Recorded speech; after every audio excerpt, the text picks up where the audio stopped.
கொலோசேயர் அதிகாரம் 2.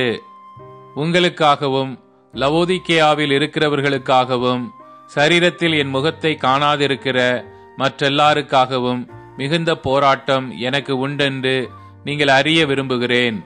அவர்களுடைய இருதயங்கள் தேற்றப்பட்டு அவர்கள் அன்பினால் இணைக்கப்பட்டு பிதாவாகிய தேவனுக்கும் கிறிஸ்துவுக்கும் உரிய இரகசியத்தை அறிந்து கொள்ளுகிற உணர்வின் பூரண நிச்சயத்தினுடைய எல்லா ஐஸ்வர்யத்திற்கும் உரியவர்களாக வேண்டுமென்றே இப்படி விரும்புகிறேன். அவருக்குள் ஞானம், அறிவு என்பவைகளாகிய பொக்கிஷங்கள் எல்லாம் அடங்கியிருக்கிறது. ஒருவனும் நய வசனிப்பினாலே உங்களை வஞ்சியாதபடிக்கு இதை சொல்லுகிறேன். சரீரத்தின்படி நான் தூரமாயிருந்தும் ஆவியின்படி உங்களுடனே கூட இருந்து உங்கள் ஒழுங்கையும் கிறிஸ்துவின் மேலுள்ள உங்கள் விசுவாசத்தின் உறுதியையும் பார்த்து சந்தோஷப்படுகிறேன். ஆகையால் நீங்கள் கர்த்தராகிய கிறிஸ்து இயேசுவை ஏற்றுக்கொண்டபடியே அவருக்குள் வேர் கொண்டவர்களாகவும் அவர் மேல் கட்டப்பட்டவர்களாகவும் அவருக்குள் நடந்து கொண்டு நீங்கள் போதிக்கப்பட்டபடியே விசுவாசத்தில் உறுதிப்பட்டு ஸ்தோத்திரத்தோடே அதிலே பெருகுவீர்களாக. லௌகீக ஞானத்தினாலும் மாயமான தந்திரத்தினாலும் ஒருவனும் உங்களை கொள்ளை கொண்டு போகாதபடிக்கு எச்சரிக்கையாயிருங்கள்.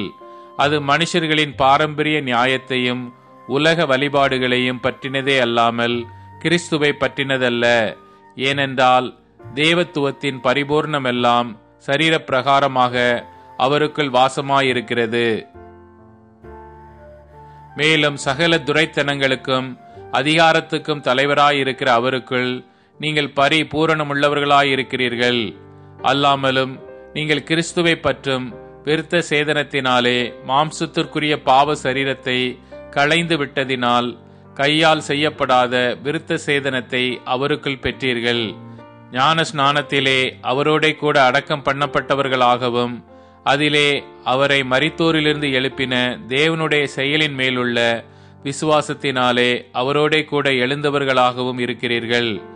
உங்கள் பாவங்களினாலேயும் உங்கள் மாம்ச விருத்த சேதனம் இல்லாமையினாலேயும் மரித்தவர்களாயிருந்த உங்களையும் அவரோட கூட உயிர்ப்பித்து அக்கிரமங்கள் எல்லாவற்றையும் உங்களுக்கு மன்னித்து நமக்கு எதிரிடையாகவும் கட்டளைகளால் நமக்கு விரோதமாகவும் இருந்த கையெழுத்தை குலைத்து அதை நடுவில் இராதபடிக்கு எடுத்து சிலுவையின் மேல் ஆணியடித்து துரைத்தனங்களையும் அதிகாரங்களையும் முறிந்து கொண்டு வெளியரங்கமான கோலமாக்கி அவைகளின் மேல் சிலுவையிலே வெற்றி சிறந்தார். ஆகையால் போஜனத்தையும் பானத்தையும் குறித்தாவது பண்டிகை நாளையும் மாத பிறப்பையும் ஓய்வு நாட்களையும் குறித்தாவது ஒருவனும் உங்களை குற்றப்படுத்தாதிருப்பானாக. அவைகள் வரும் காரியங்களுக்கு நிழலாயிருக்கிறது. அவைகளின் பொருள் கிறிஸ்துவை பற்றினது.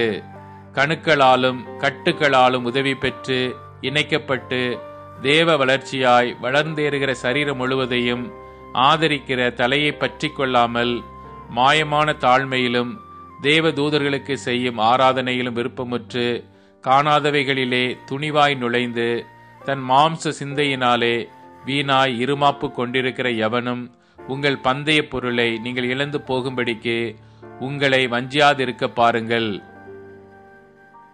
நீங்கள் கிறிஸ்துவுடனே கூட உலகத்தின் வழிபாடுகளுக்கு மரித்ததுண்டானால் இன்னும் உலக வழக்கத்தின்படி பிழைக்கிறவர்கள் போல மனுஷருடைய கற்பனைகளின்படியும் போதனைகளின்படியும் நடந்து தொடாதே, ருசி பாராதே, தீண்டாதே என்கிற கட்டளைகளுக்கு உட்படுகிறதென்ன? இவையெல்லாம் அனுபவிக்கிறதினால் அழிந்து போகுமே.